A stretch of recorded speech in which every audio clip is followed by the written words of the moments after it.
Let's see. Once if it pops up here, that means that it's ready. What's the website? We'll have to wait and see. Wait and see. Alright, yeah. Right.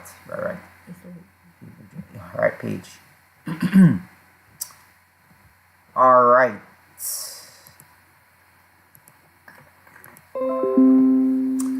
Hello everybody. Welcome back to the channel. This is the Hebrew Jamaican Coolie lovely wife Ashley. We're back again with another Bible study, a Passover Bible study, and we have the baby with us as usual. We were supposed to do the Bible study last night, but we were extremely tired after Passover, so we just went to bed and decided that we would do the Bible study today. Now, this Bible study is going to be a very serious Bible study because I want to talk about a lot of topics that have been going on that are very, very serious, especially where our women are concerned. I think very grave matters need to be considered, and the lies that have been told about especially black Americans or black people in general all over the world, but mostly black Americans, it needs to be debunked, because there's a huge lie out there that black people are the savages, black people are the rapists, black people are the murderers, black people are everything, and white is right. And I find an extreme problem with that, because if you look at the last 30 years compared to the last 40 years, something does not add up. And there's obviously a psyop being played for the last 40 to 50 years. During, before the civil rights, after the civil rights, on black people especially, to make the claim that black people are the problem. So we're going to get into that, but before we even get into that, we want to go through, the Passover story. We want to go through Passover because we want to go from beginning to end where Passover is concerned right now. And why we as the Hebrew people, as the true Hebrew people that the world knows and knew were the Hebrew people, right? Why we the Hebrew people need to celebrate Passover, especially in this day and age. It's a very important feast we're supposed to be keeping, and we should continue to keep the feast for as long as we have breath and strength in our bodies. Yes, eat the hand. All right. So let's go to before we go to the passages of Passover, we're gonna talk about why Passover. We're gonna give a brief summary right now. The brief summary of Passover is this: that the Most High, while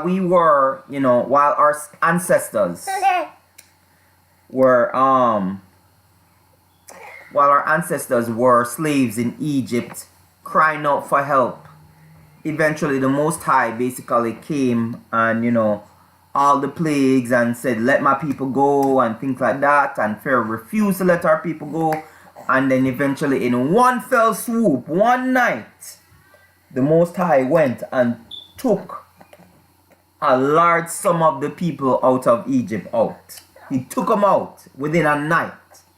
You understand? And we're going to go through that. And it's important that we still celebrate this today, because even Christ himself was, celebrating the Passover the night he was actually taken. So he did his Passover meal and passed the bread around the table and washed people's foot. Right? And then that same night on the Passover, he was taken. So you have to understand that our Messiah did not forsake the Passover. Yes. No, it's not your turn. It's not your turn. So our Messiah did not forsake the Passover. So you, as even the so-called Christians, I don't see how you're fighting and you're fighting other Christians to celebrate Easter, which has nothing to do with the Hebrew people. But yet still, you're talking about people who celebrate the Passover as a cult. Right? I don't, like, you can't make that make sense to anybody. You're fighting for a heathenistic religion to celebrate Easter and Ishtar and all those other festivities. But when it comes to Passover, that is actually in the scriptures, that the disciples themselves did not stop keeping, you people basically call us the cultists for basically celebrating Passover and celebrating other feasts that are actually biblical, that we were told to celebrate and that we were never told to stop celebrating. All right, so let's get that out of the way. Anyway, I'm not going to get into that, but Passover is important because the Most High basically saved his people and destroyed the enemies of his people within one fell swoop. And let me tell you something. You see, according to scriptures, a sort of Passover is coming. A sort of not a judgment, because it came in the form of a judgment. It came in the form of a judgment to Egypt, right? And so too is it going to come to America in a form of judgment. I know a lot of you have eyes to see and ears to hear what exactly is going on, not just in America, but around the world. But the reason why America is so important is because, believe it or not, America is always the center of attention, right? It is the most popular and most sought after nation in the world. This is why a lot of Christians and a lot of Hebrew people call America Mystery Babylon. All right, or just Babylon in general, or the Messianic Egypt as well. Now, we're going to go into scriptures now, and we're going to talk about all the evil that has been done to the Hebrew people then and even now. And I think it's something that we really and truly need to cover, because it's really and truly getting out of hand, and you have people of the other side claiming that we are the ones that are filled with hate. We are the ones filled with... Hold on for me. Go talk to her, please. Yeah, so the children are playing a little bit too loud, so we're gonna ask them to kind of be quiet a little bit. Yeah.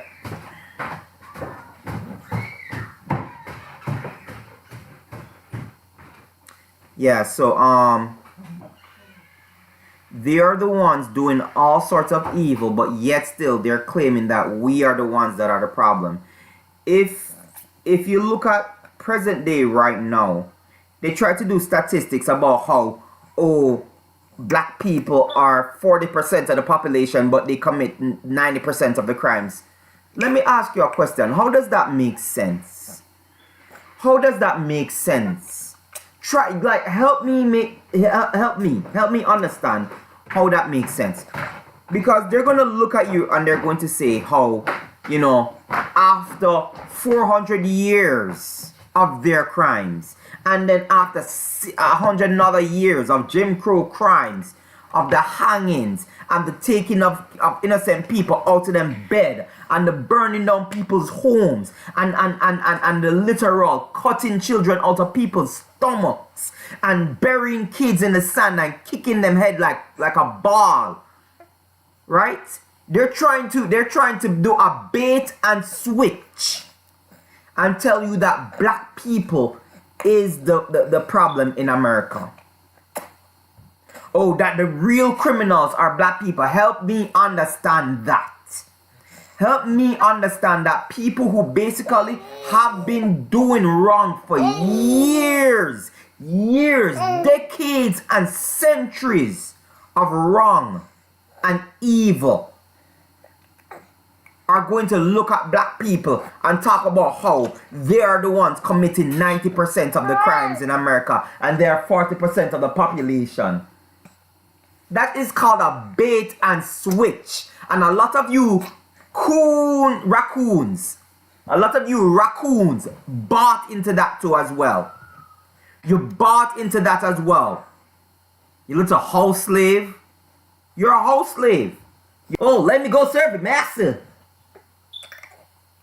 I can't stand black people too. I can't stand them. I'm sick of black people too. They're the criminals.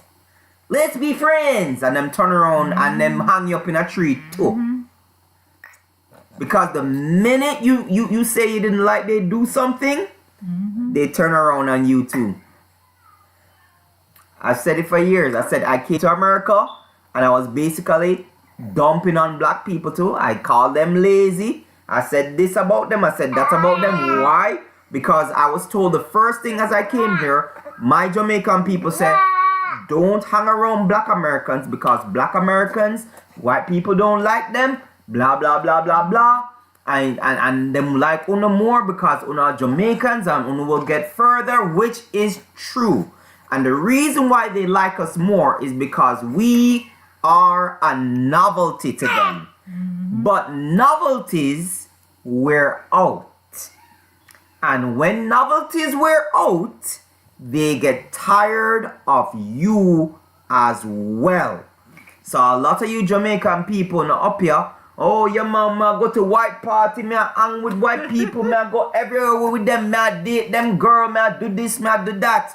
But when them get tired of you, tired of the accent, tired of an attitude, tired of what we do things, or how we do things, and whatever it is, they treat you the exact same as them treat the black Americans them. You are no different. On the need for, and that's why I keep telling Jamaican people, we're too licky for certain things when we come up in the States. Or if you're just in bypassing, they don't know what race you are, quote unquote race that you are. That you are. So to them, you're just a black man. Yeah, they don't care if you're mixed in America. You see, once you have this skin color, you're considered black to them. It don't matter to them. Them don't care if you even mix with Irish or this or that. Skin color. Like people always say, you know, oh, black people, you know, we must know her. You think they care about heritage? You think heritage matter to these people? It don't matter to them because you will always be considered by the color of your skin. And they show it, like yesterday, I was on a post, right? I was on a post and I posted something about, you know, well, somebody made a post about reparations and I'm in the comment sections battling it out. It didn't even take long. It didn't even take long for the dragon to rear its ugly head and spew its conservative talking gaslighting points. But, you know, everybody is dead. So guess what I did, right? Since they want to talk about everybody who participated and everybody who was actually a slave is actually dead, I basically made a talking point. And then somebody actually looked at me and said, boy, I never thought about it that way, you know, because this person was challenging me. And then I said to them, okay, if I do something to your grandfather while you are still alive, and your grandfather passes away before I'm supposed to pay him his reparations, it's going to obviously go to his wife. What if the wife passes away before I get a chance to pay her? It's going to obviously go to his daughter. What if the daughter passes away before I have to pay the reparations? It's going to obviously pass on to her daughter. And then what if I don't get to pay her either in time? Does it make it null and void that I owe this debt to the family that I have wronged? So when you talk about how everybody who participated and everybody who was actually a slave is there, you were never a slave. No, but our ancestors was. The blood was spilled, and it needs to be paid. It needs to be repaid. It's not a charity. They're not begging for money. It is something that is owed. You know, when you owe a debt, you owe that debt to the people you have wronged. It's not a if and or but. It's not a if and or but. It is owed and should be repaid. But let's skip over that, right? You don't want to repay it? Fine. That's good. Just remember what happened to Egypt when it, one, didn't want to release the people, and two, didn't want to pay their reparations. Oh, you didn't know that Egypt was supposed to pay the reparations? When they were asking them for the articles of gold, that was the reparations they were supposed to pay. And guess what they did? After the Most High went in and wiped them out, they ended up paying the reparations anyway. So guess what, America? Guess what, you white supremacists? Guess what, you saltine people who are salty, angry, filled with hate, and wish death and destruction upon the black community in America? Judgment is coming, and I know you have eyes to see and ears to hear, because you're paying attention. A lot of you are prepping. A lot of you are trying to get yourselves ready. A lot of you are trying to get yourself ready for the things to come. You're trying to get yourselves, done. You're trying to, bunker out. You're trying to buy up mass food. You're trying to see how you can manage when the time comes upon the land of destruction. Everybody knows from the top to the bottom that destruction is coming and that it is near. Destruction is coming and it is near. Judgment of the Most High is getting ready to be cast upon this land, and you better know which side you're on. You better know which side you're on.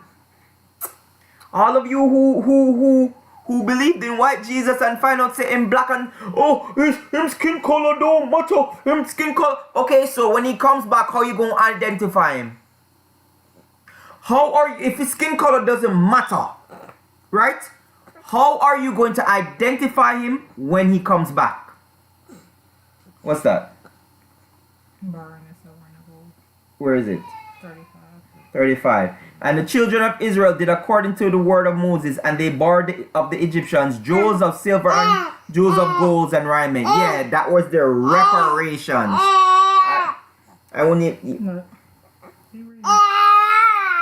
And the Lord gave the people favor in the sight of the Egyptians, so that they lent unto them such things as they required, and they spoiled the Egyptians.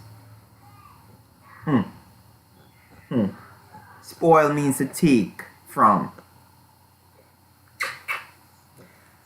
So, let me tell you something, people. There is a lineage of evil that is starting to ramp up again against the Hebrew people, against the chosen people of the Most High. Whether the chosen people of the Most High are awakened or not awakened, these people are ramping up to again, slowly but surely, and through even policies, legislations, and laws, trying to wipe the Hebrew people off the face of the earth again. But guess what? This time it's going to be different. You know why? Because them know judgment is coming upon the land and their time is but short. So, anyway, we're going to go through some scriptures now. We're going to start from the beginning. We're going to start from the beginning. All right, let's start from the beginning. Let's go to not this. Let's go to, I don't know if it, wait, let me see something if it can see you. I want to make sure it can actually see you. Yeah, you gotta come. All right, let me put it over a little bit.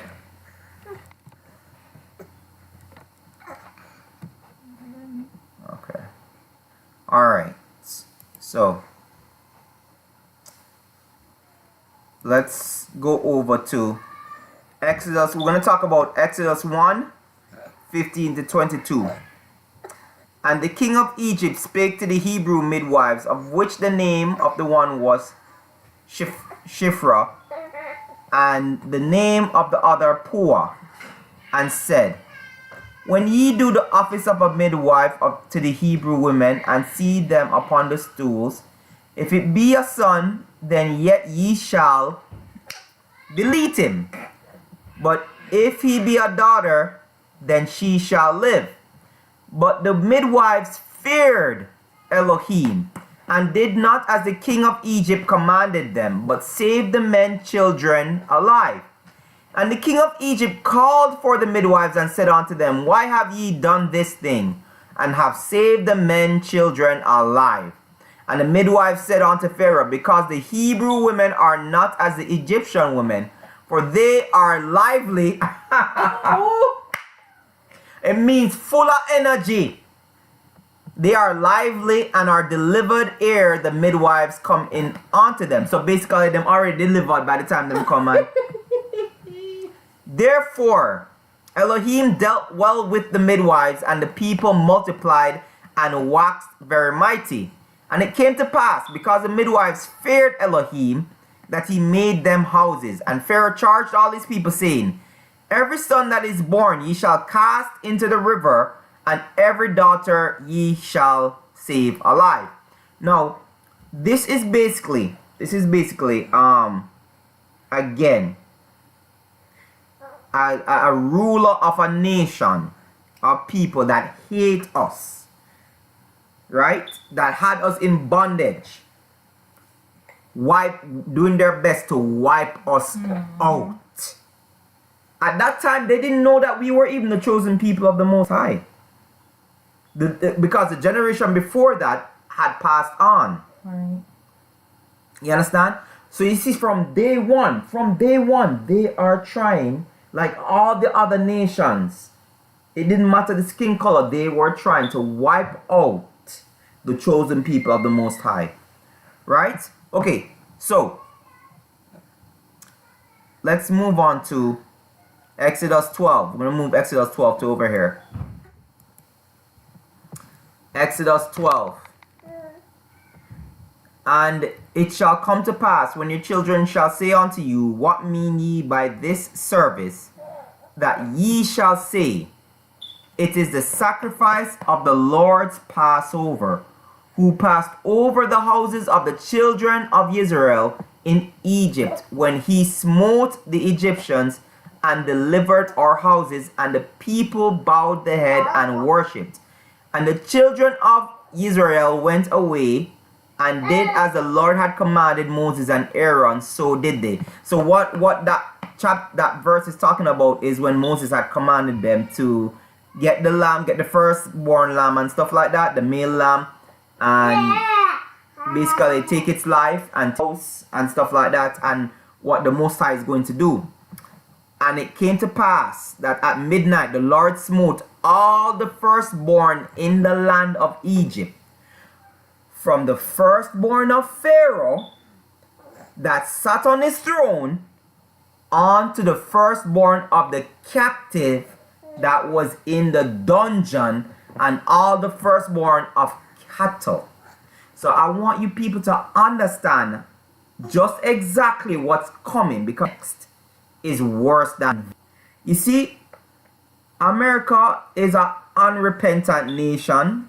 There's a lineage and a legacy of people that are extremely arrogant and unrepentant. And their judgment is coming, because you can't do so much evil for so long and have the people cry out for so long and think that there is no judgment that is going to be coming upon you and the nation. And Pharaoh rose up in the night, he and all his servants and all the Egyptians, and there was a great cry in Egypt, for there was not a house where there was not one dead. Not a house, not a single house in Egypt.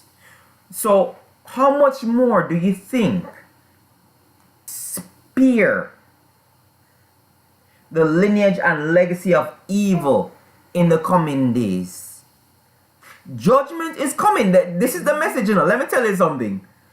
Judgment has actually started, but when people say judgment is coming, meaning that the more severe part of the judgment is still yet to come upon this nation, right? A lot of people always try this gaslighting thing when people present scriptures to them and talk about how we are the evil ones because we wish for that to happen to them and all that stuff. Okay, so when you were doing all of this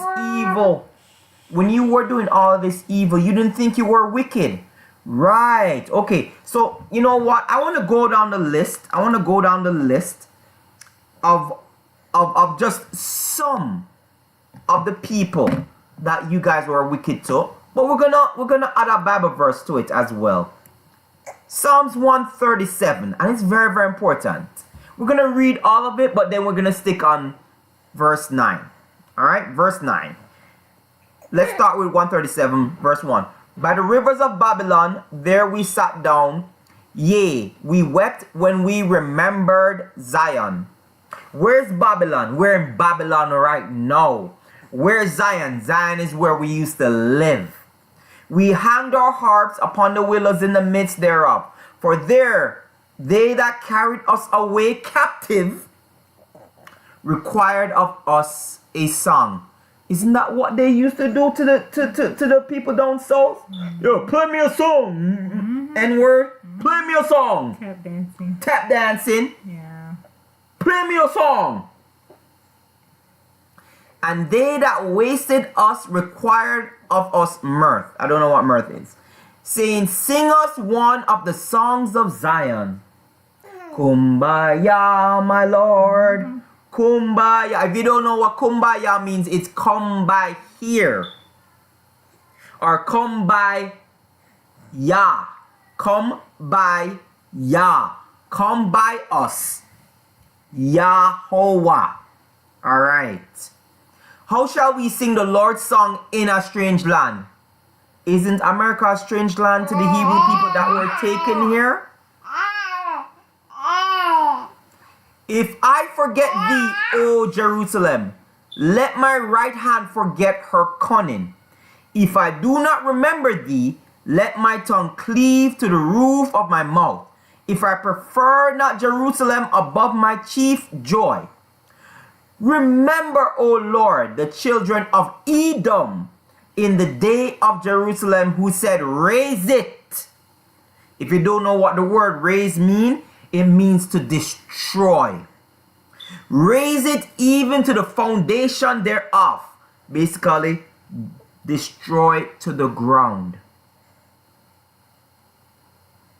O daughter of Babylon, who art to be destroyed. Happy shall he be that rewarded thee as thou hast. Happy shall he be that taketh and dasheth thy little ones against the stones. That is the judgment that awaits you people in here in the land of Babylon. When your enemies invade, happy shall he be that taketh and dasheth thy little ones against the stones. A lot of people say, well, you're wicked and you're evil for suggesting that the children are innocent. Our children are innocent. They've done nothing wrong. Children grow up to be adults who are evil. Why do you think the Most High, every time he sent you in, when he sent the children of Israel into a nation to destroy it, man, woman, boy, girl, everybody must be wiped clean? Because their seed is a seed of evil that cannot coincide with the Lord's people. That is why that command was given most times, that you cannot live with them. That's why him tell you enough to breed with them, because for them seed evil and your seed is not evil. 81-year-old Uber driver that was killed by that 81-year-old man. Happy shall he be that taketh that little one and dasheth them against the stones. Right? Emmett Till right? Dragged out of his bed late at night, terrified about what's going to happen to him, right? Happy shall he be that taketh and dasheth thy little ones against the stones. Judgment is coming. Judgment is coming. And that girl that was just dismembered. All right, let's look her up right now because I can't see my screen. All right, something not Robinson, her name was.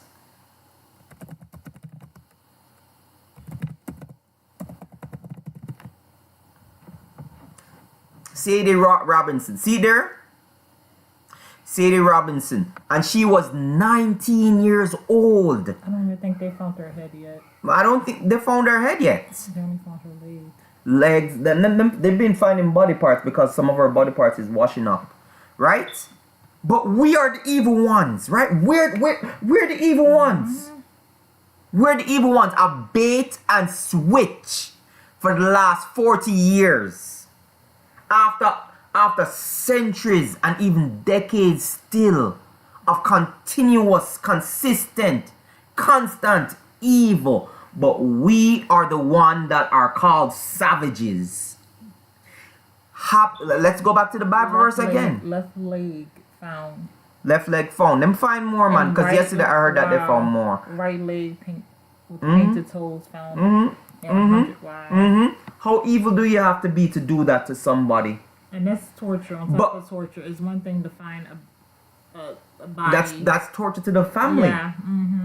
You understand what I'm saying? They may never find all of her.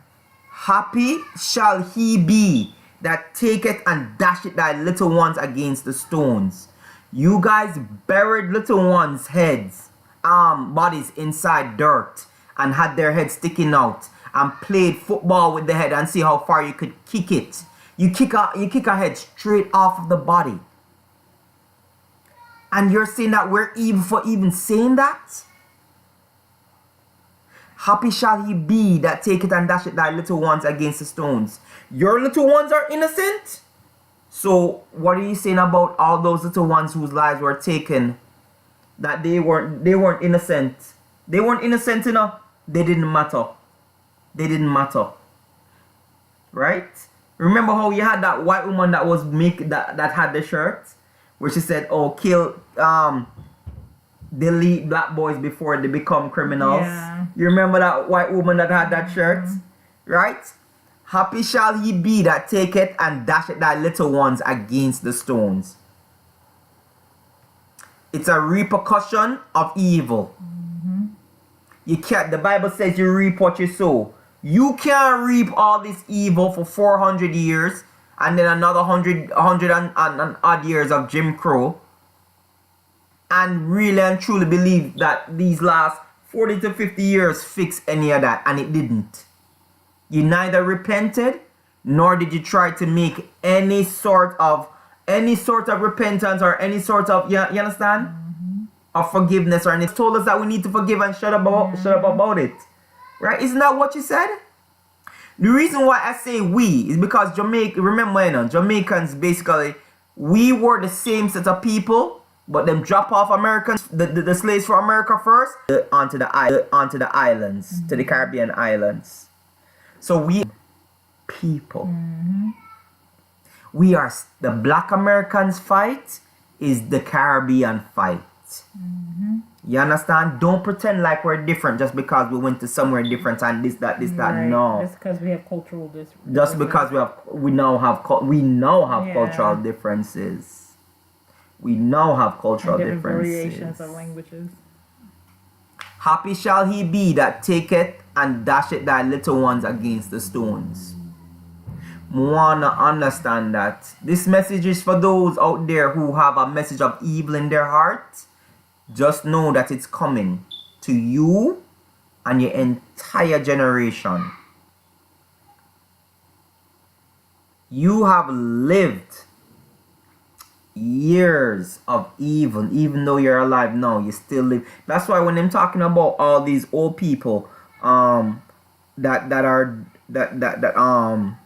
we should have, why should we have reference for these old people? Why? because when they were